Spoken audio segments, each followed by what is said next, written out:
In this exercise, I'd like to create a sloped floor inside of a garage area.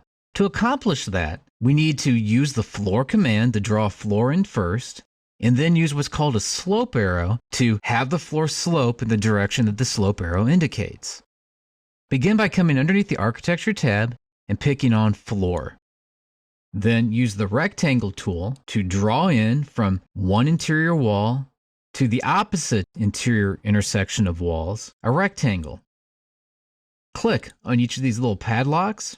This is going to lock our floor in to be flush with the face of each of these walls. So if any of these walls should move, the floor will move along with it.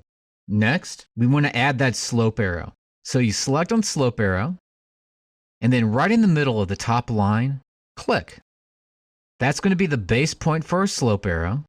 And then right here in the middle of this line, click. And now this is our slope arrow going from here to here.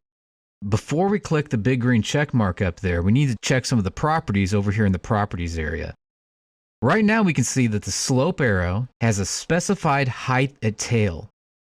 What this means is that technically the slope arrow can either have a percentage slope that we can type in, or an exact height at one end and then an exact height at the other end. And that's what height at tail means. So let's leave it at height at tail, even though we could enter a slope if we wanted to. Now, as far as height offsets go, 1 foot is way too much. I'm just going to make this be 1 inch. It'll be 1 inch higher at this end than it will be at this end.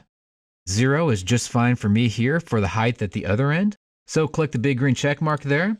It gets to be a little hard to tell what has happened. So let's look at this in a 3D view now.